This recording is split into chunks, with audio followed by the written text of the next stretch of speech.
कैसे हो बच्चों, मैं हूं प्रवीण कुमार प्रजापति और आपके लिए लेकर आया हूं एक और नवा वीडियो जो हमारे क्लास 10 का है एनसीईआरटी मैथमेटिक्स और चैप्टर नंबर 9 जो हमारा चल रहा था। और चैप्टर नंबर 9 का पहला क्वेश्चन हमने चला दिया था 9.1 का पहला क्वेश्चन चला दिया था, प्रश्नावली 9.1 एक्सरसाइज 9.1 का हमने पहला क्वेश्चन चला दिया था। आज यहाँ पे हम दूसरे क्वेश्चन से आगे और क्वेश्चन सीखेंगे। ठीक है बच्चों, तो चैनल को सब्सक्राइब करना ना भूले, शेयर करना ना भूले और कमेंट जरूर करें वीडियो कैसा लगा और आपको आगे और किस तरह की वीडियो की जरूरत है उसके लिए मुझे कमेंट करें। चाहे वो किसी भी बोर्ड से हो, चाहे वो राजस्थान, यूपी, गुजरात, एमपी, उड़ीसा, भुवनेश्वर, चाहे कहीं से भी बच्चा हो, हर किसी बच्चे के लिए यहाँ पे सॉल्यूशन आपको अवेलेबल होगा। ठीक है बच्चों, और चैनल का नाम है प्रवीण एजुकेशन ग्रुप जिसको आपको सब्सक्राइब करना होगा। ठीक है बच्चों, तो मैं यहाँ पे त्रिकोणमिति के कुछ अनुप्रयोग जो कक्षा 10 का है चैप्टर नंबर 9 चला रहा था पहले से। ठीक है, क्वेश्चन नंबर पहला चल चुका था। ठीक है बच्चों, तो लेट्स स्टार्ट। चलो हम चालू करते हैं क्वेश्चन नंबर 2। ठीक है बच्चों, और कुछ चीजें अगर कोई प्रॉब्लम आपको के सब्जेक्ट में कोई भी टॉपिक से या कोई भी चैप्टर से प्रॉब्लम हो तो कमेंट सेक्शन में जरूर लिखिए, जरूर बताए, तो मैं पहले उसी चीज पे वीडियो बनाऊंगा। ठीक है बच्चों, और अगर ये जो क्वेश्चन नंबर 2 में चला रहा उसके पहले क्वेश्चन नंबर 1 में चला चुका हूँ, अगर वो वीडियो आपको चाहिए तो प्रवीण एजुकेशन पे जाइए और आपको वहाँ पे मिल जाएगा, या फिर डिस्क्रिप्शन में लिंक दिए। ठीक है, तो उस लिंक पे क्लिक कीजिए और डायरेक्ट आप वीडियो पे पहुंच सकते हैं। ठीक है बच्चों, और मैं आपको यही कहूंगा कि पहले आप पहला वीडियो देख के आए, फिर दूसरे पे आओ तो आपको और ज्यादा समझ में आएगा। ठीक है बच्चों, तो चालू करते हैं हमारा क्वेश्चन नंबर 2। ठीक है, त्रिकोणमिति के कुछ अनुप्रयोग पर। ठीक है, अच्छा, तो क्वेश्चन नंबर 2 क्या कहता है बच्चों, जैसे एनसीईआरटी में दिया है 9.1 का क्वेश्चन नंबर 2, 9.1 का क्वेश्चन नंबर 2 हम यहाँ पे सॉल्व करेंगे। तो बच्चों क्वेश्चन नंबर 2 में क्या दिया है कि जब किसी भी तरह से आंधी आती है, ठीक है, तो प्राकृतिक चीजें, आंधी, बाढ़ आना, तो जब आंधी आती है तो पेड़ टूट जाता है। ठीक है, पेड़ की बात की गई है, तो जब पेड़ टूट जाता है तो जमीन पे गिर जाता है। ठीक है, ऐसी कुछ घटना दर्शाई गई है, तो उसके बारे में हम समझेंगे। देखो क्या है कि जैसे माना कि हमने मान लिया, जैसे मैथमेटिक्स में हम सपोज ज्यादा करते मानते ज्यादा। ठीक है बच्चों, तो यहाँ पे भी हम मानेंगे जैसे कि माना कि पेड़ की वास्तविक ऊंचाई थी ए से लेकर बी तक की, तक के बच्चों, ए से लेकर बी तक की। अब आप यहाँ पे देखोगे ए से लेकर बी तक के पेड़ की ऊंचाई है वास्तविक, लेकिन जब आंधी आती है तो क्या होता है, पेड़ टूट जाता है। तो माना कि पेड़ यहाँ से सी बिंदु से टूट जाता है। क्या होगा बेटा, सी बिंदु से जो मैंने यहाँ पे बनाया वहां से टूट जाता है, तो टूट के पेड़ जमीन पे गिरेगा। ठीक है, न्यूटन का लॉ तो सब लोग जानते हैं, जमीन पे गिरेगा, हवा में तो नहीं उड़ेगा ना। ठीक है, अच्छा, जब टूट जाता है तो जमीन पे गिर जाता है। तो इस प्रकार ये जो पेड़ का ऊपर वाला भाग है जब जमीन पे टूट के गिर जाता है, जब ए वाला भाग जब जमीन पे टूट के गिरता है तो हम इसको ए डैश मान लेते हैं। ठीक है बराबर, यहाँ से हम लोग क्या मानते हैं इसको ए डैश बराबर। और क्वेश्चन में हमको दिया है कि जो पेड़ के ऊपर वाला जो शिखर वाला भाग है, समझो ये मैंने ऐसा आपको दर्शा दिया, जब ये टूट के गिर जाता है इस प्रकार, तो ये जमीन के साथ, ये हमारी जमीन है। ठीक है, जमीन के साथ 30 डिग्री का कोण बनाता है। कितने डिग्री का, 30 डिग्री का एंगल बनाता है बच्चों, कितने, 30 डिग्री का कोण या एंगल बनाता है। ठीक है, तो आगे हम देखेंगे यहाँ पे। और दूसरा क्या बोला गया है कि जो पेड़ का शिखर वाला भाग है जब नीचे से गिर जाता है, वहां से लेके जो पेड़ का हमारा पाद बिंदु यानी सबसे निचला वाला भाग है, यहाँ से यहाँ तक की दूरी हमको कितनी दिए बच्चों, 8 मीटर। कितनी दिए, 8 मीटर, यानी पेड़ का जो पाद बिंदु वहां से लेके पेड़ जहाँ गिर जाता है वहां तक की दूरी 8 मीटर हमको सवाल में दी गई है। तो सवाल में पूछा है कि पेड़ की ऊंचाई ज्ञात करो। किसकी ऊंचाई, पेड़ की ऊंचाई ज्ञात करो, पेड़ की ऊंचाई, कुल ऊंचाई ज्ञात करनी है बच्चों। ठीक है, और इस तरह का क्वेश्चन है और ऐसा आपने डिस्कस करके दे दिया।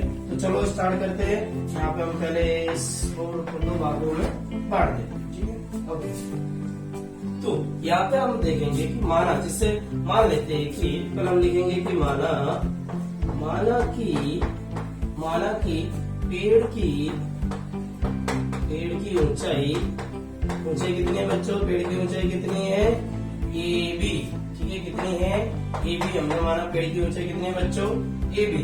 अच्छा, तो ए बी तो लिख सकते हैं, ए बी बराबर ए बी बराबर ए बी के बराबर है, इक्वल में के लिए ए बी बराबर हम ये लिख सकते हैं ए सी प्लस बी सी, ए सी प्लस बी सी। ठीक है, दो टुकड़े करेंगे अगर ए सी प्लस बी सी बराबर हमारे ए बी के बराबर हो जाएगा, बराबर। अच्छा, हम ये भी देख सकते हैं कि यहाँ पे जो ए सी जो था ना, ए सी वो ए डैश सी के इक्वल होगा, क्योंकि ऊपर वाला भाग जो नीचे जमीन पे गिर जाता है, तो भले वो गिर रहा है लेकिन उसकी ऊंचाई या लंबाई तो वही रहने वाली है। ठीक है, तो हम ये भी यहाँ पे लगाएंगे, क्या लगाएंगे कि जो ए सी है, ए से लेके सी तक की लंबाई, यहाँ से लेके यहाँ तक की जो लंबाई है वो इसके इक्वल होगी, ए डैश सी के इक्वल होगी। बच्चों किसके इक्वल होगी? ए डैश सी के इक्वल होगी, ए डैश सी के बराबर होगी, क्योंकि ये वाला पेड़ वाला ऊपर वाला भाग था जो टूट के नीचे गिर जाता है। ठीक है, अच्छा ये हमारी ऊंचाई हो गई। अच्छा, तो यहाँ पे हम अगर इसकी ऊंचाई और इसकी ऊंचाई दोनों की निकाल के जोड़ देंगे तो पेड़ की वास्तविक ऊंचाई हमको मिल जाएगी। इसके मतलब किसकी? बी सी प्लस ए डैश सी। अगर ये अपने दोनों की, इसकी दोनों की वैल्यू निकाल देंगे, इसकी और इसकी, और दोनों को जोड़ देंगे, ऐड कर देंगे, तो पेड़ की ऊंचाई हमको मिल जाएगी। ठीक है, चलो तो स्टार्ट करते हैं। अच्छा, यहाँ पे आप देखोगे ये जो थीटा है ना, थीटा एंगल है, इसके पास वाली भुजा कौन सी बेटा? थीटा के पास वाली यानी समीप वाली भुजा कौन सी है? कौन सी है? ए डैश बी है। क्या है बच्चों? ए डैश बी। क्या है पास वाली भुजा कौन सी है? ए डैश बी। और थीटा के सामने वाली भुजा कौन सी है? बी सी है।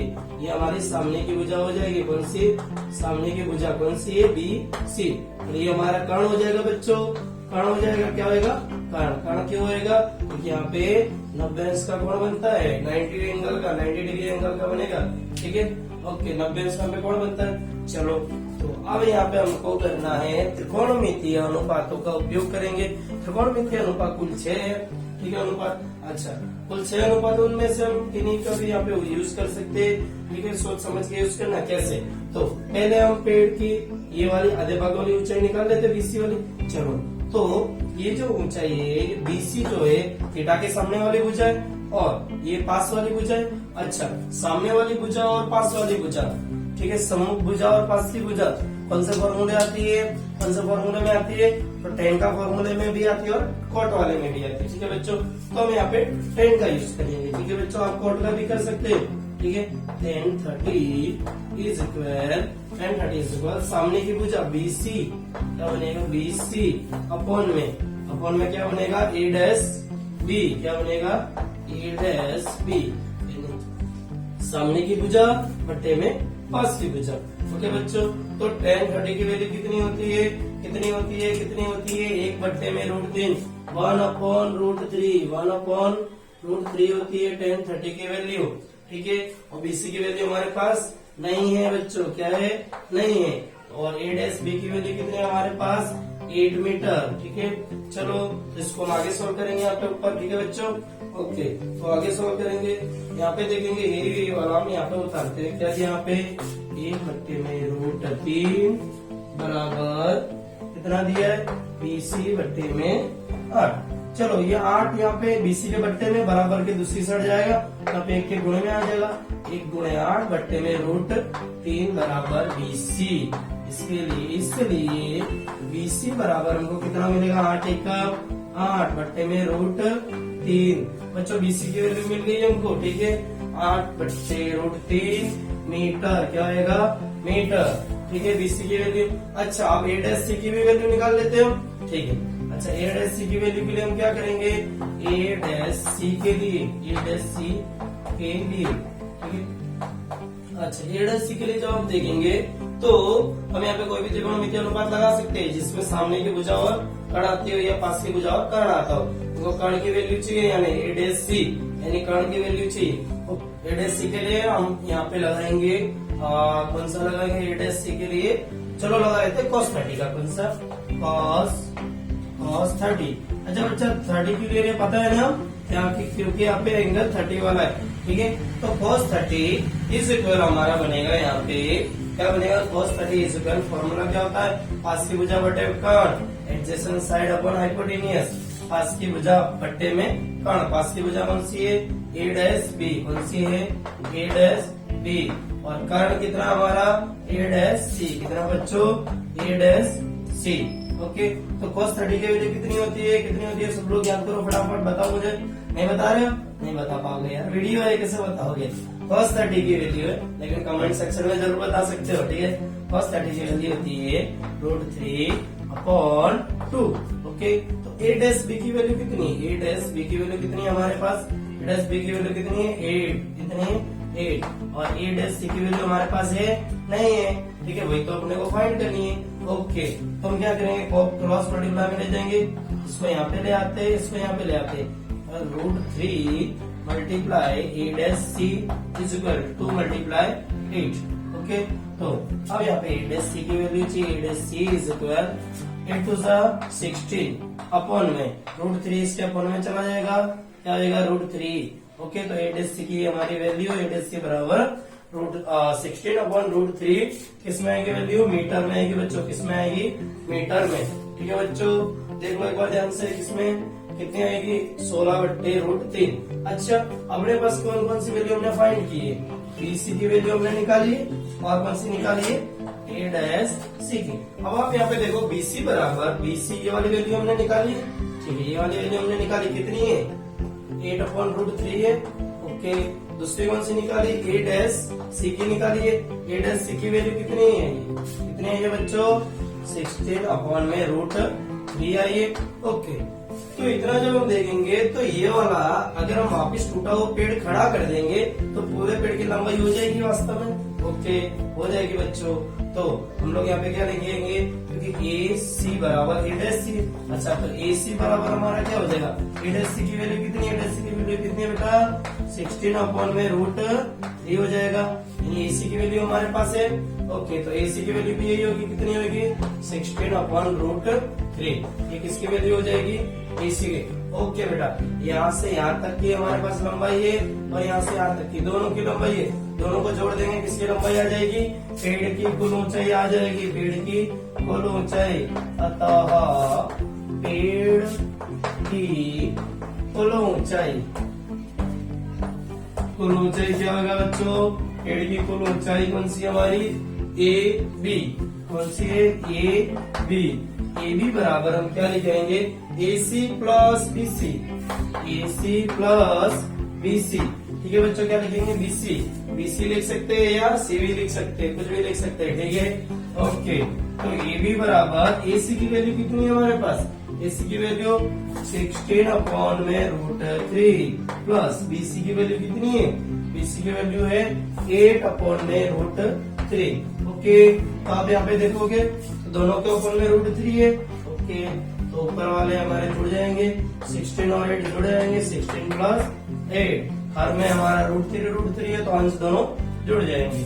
ओके, जब अंश जुड़ेंगे तो आंसर क्या आएगा, 16 और 8 कितना होगा बच्चों, 16 और 8 24 बट्टे में √3 हो जाएगा।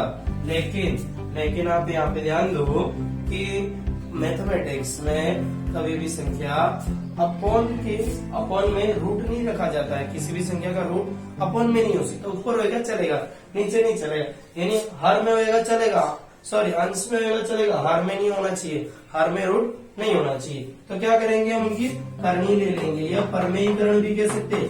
करनी करने पर 24 बट्टे में √3 था, तो ऊपर नीचे √3 का और हम गुणा कर देंगे, तो क्या हो जाएगा √3 का गुणा कितना हो गया 3, और 24 और √3 का कितना हो गया 24 √3।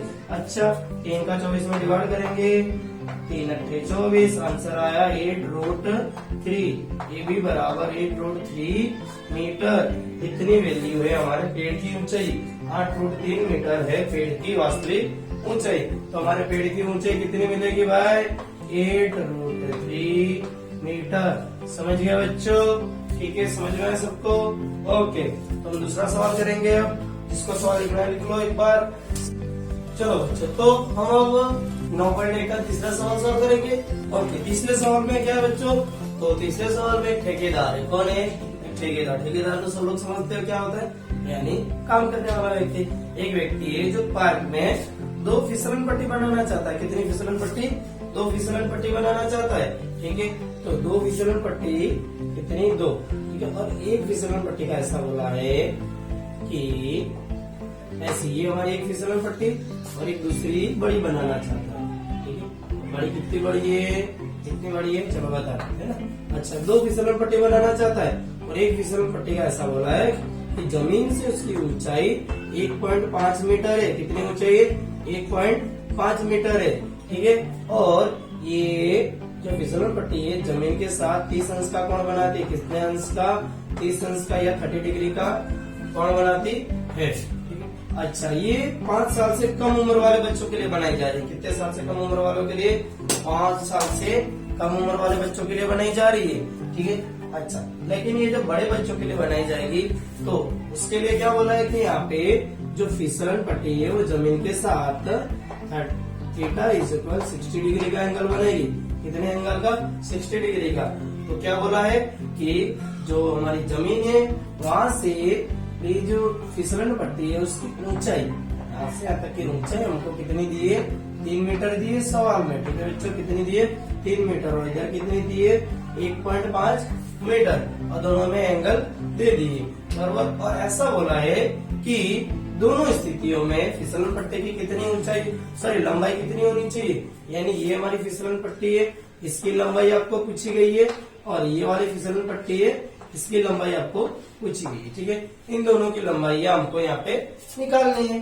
ठीक है बच्चों, ये 5 साल से कम उम्र वाले बच्चों के लिए और ये बड़े बच्चों के लिए, जैसे कि हम लोग। ठीक है, बड़े बच्चे है ना, ठीक है, तो हम इसमें खेलेंगे बराबर। ओके, तो ऊंचाई यानी लंबाई कितनी होनी चाहिए? आपके गार्डन में फिसलन पट्टी है क्या है? तो माप के देख लीजिए, है ना, एक बार माप लेना उसकी ऊंचाई कितनी है ना, तो वहाँ पे फॉर्मूला ऐड करना, देखते सही जाता है कि नहीं जाता है ना। और मुझे भी कमेंट सेक्शन में बताना कैसा जा रहा है, कितनी लंबाई आ रही है। ठीक है, अच्छा, तो हम इसका नामकरण कर देते, इसको नाम दे देते ए, इसको दे देते बी, इसको दे देते सी। ठीक है, और ये हमारा हो जाएगा केस 1। कौन सा केस? पहला केस हो जाएगा ये पूरा केस 1। अच्छा, अब इसी तरह इसको भी नाम दे देते हम पी, इसको दे देते क्यू, इसको देते आर। ये ले लेंगे हम केस 2। ठीक है, केस 2 यह स्थिति 1 और स्थिति दूसरी। ठीक है, स्थिति पहली और स्थिति दूसरी। चलो, तो हम अब इनको एक साइड पैक कर लेते हैं और हम फिसलन पट्टियों की ऊंचाई यहाँ पे हम निकालेंगे बच्चों। किसकी निकालेंगे? फिसलन पट्टी की। चौक गिर गई, चलिए फिसलन पट्टी की ऊंचाई पहला केस पहला। ठीक है ना, केस पहला में यहाँ पे सॉल्व करेंगे, केस पहला। ओके, तो हम यहाँ पे देखेंगे तो जब यहाँ पे ये ऊंचाई है, ये फिसलन पट्टी की ऊंचाई जमीन के साथ 90 डिग्री का एंगल बनाती है और ये भी 90 डिग्री। ठीक, तो यहाँ पे हम त्रिकोणमिति के अनुपातों का उपयोग करेंगे बच्चे। किसका करेंगे? त्रिकोणमितीय अनुपातों का उपयोग करेंगे हम यहाँ पे। ठीक है, त्रिकोणमितीय अनुपात में यहाँ पे हम कौन सा करेंगे? जैसे हमको सामने की भुजा दी है, ठीक है ना, कि थीटा के कोण के सामने की भुजा है, कौन सी है? सामने की भुजा हमको दी हुई है दोनों केस में। और हमको निकालना क्या बच्चों? कर्ण निकालना है। क्या निकालना है? कर्ण निकालना है। ठीक है, अच्छा, तो ऐसा कौन सा फॉर्मूला है जिसमें सामने की भुजा और कर्ण आती है? सोचो सोचो फटाफट। तो किसमें आती है? साइन और कोसेक में। किसमें आती है? साइन और कोसेक। दो तरह के त्रिकोणमितीय अनुपात है जिसमें सामने की भुजा और कर्ण आते हैं। ठीक है, ओके, तो साइन और कोसेक में से आपको जो अच्छा लगे वो लगा सकते हो। ठीक है बच्चों, लेकिन मैं यहाँ पे लगाऊंगा साइन। ठीक है बच्चों, कौन सा साइन, कौन सा डिग्री यहाँ पे? 30 डिग्री।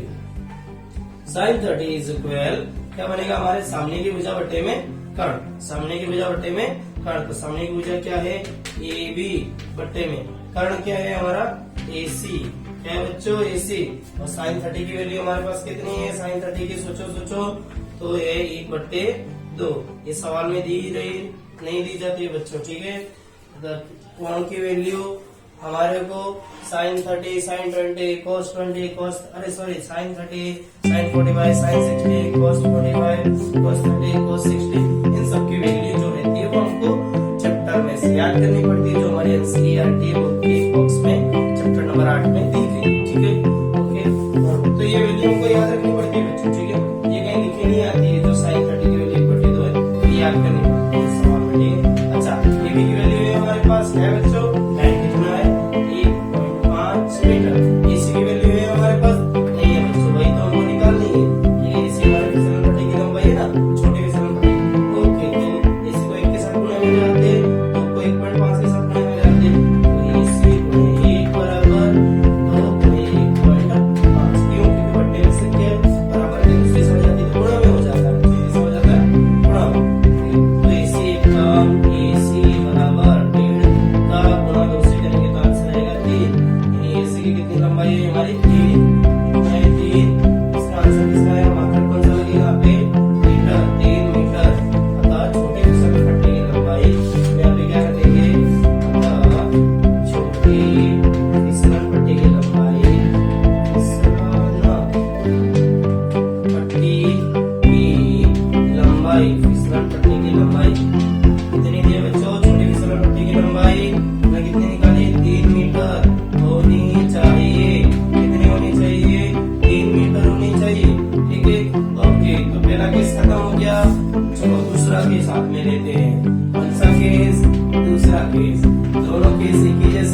सामने की भुजा बटे कर्ण, सामने की भुजा कौन सी है, पी क्यू, कर्ण कौन सा है, पी आर, कौन सा बच्चों, पी आर, और पी क्यू की वैल्यू हमारे पास है कितनी है, 3 मीटर। पी आर की वैल्यू है हमारे पास नहीं है, क्योंकि हमको वही तो निकालनी है। और साइन 60 की वैल्यू कितनी होगी बच्चों, कितनी होती है, सोचो फटाफट, सोचो सोचो सोचो, मैं लिखूं इससे पहले सोचो कितनी होती है, √3/2।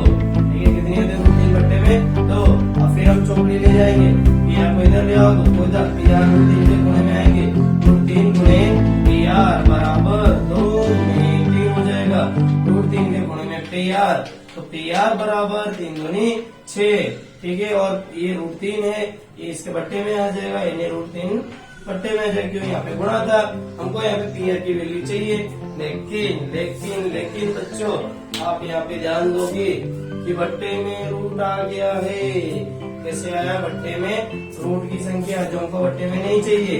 ठीक है, बट्टे में यानी हर में आ गया है, अंश में अगर तो चलेगा तो हम क्या लेंगे, करणी लेंगे या परमेयीकरण करेंगे। करणी लेने पर √3 ऊपर नीचे गुणा करेंगे तो क्या हो जाएगा, √3 का √3 से गुणा होगा तो सिंपल 3 बन जाएगा, और √6 का 3 से होगा तो 6√3 बन जाएगा। और यहाँ पे पी आर की वैल्यू, दूसरा चीज हम यहाँ पे देखेंगे, 3 का भाग जाएगा 6 से, तो आंसर आएगा 2। कितना आएगा, 2 आएगा बच्चों, कितना आएगा, 2। तो पी आर बराबर हम यहाँ पे लिख सकते हैं 2√3। क्या लिखेंगे, 2√3 मीटर। क्या लिखेंगे, मीटर। इतनी लंबाई होगी। ठीक है, पी आर की लंबाई, पी आर की लंबाई कितनी होगी, 2√3 मीटर। तो क्या लिखेंगे यहाँ पे, अतः बड़ी फिसलन पट्टी की लंबाई कितनी होगी बच्चों, बड़ी फिसलन पट्टी की लंबाई कितनी होगी, 2√3 मीटर। समझ में आ गया बच्चों, 2√3 मीटर। अब हमारा दूसरा सवाल खत्म होता है, सॉरी तीसरा होता है, दूसरा भी हो गया। ओके बच्चों, तो 9.1 के पहले दूसरा तीसरा 3 सवाल हमने समाप्त कर दिए, पूरे खत्म कर दिए बच्चों। तो ठीक है, और ध्यान से पढ़ना है, ध्यान से समझना है, बराबर 10वीं के सवाल है, बोर्ड में ध्यान से लिखना है बच्चों। ठीक है, तो बच्चों ऑल द बेस्ट, और चैनल को सब्सक्राइब करिए, लाइक करिए, शेयर करिए और कमेंट करिए। ठीक है, और अगर आपको कोई दूसरे सब्जेक्ट में प्रॉब्लम हो, या खास करके मैथ साइंस में अगर किसी चैप्टर में प्रॉब्लम हो जो आपको नहीं समझ में आ रहा है या नहीं पता चलता है, तो कमेंट सेक्शन में आप उसको लिख दीजिए, मेंशन कीजिए कि भाई मुझे ये वाला नहीं आ रहा है, तो मैं उसका सॉल्यूशन जरूर लेके आपके सामने यहाँ पे प्रस्तुत हो जाऊँ। ओके बच्चों, ऑल द बेस्ट।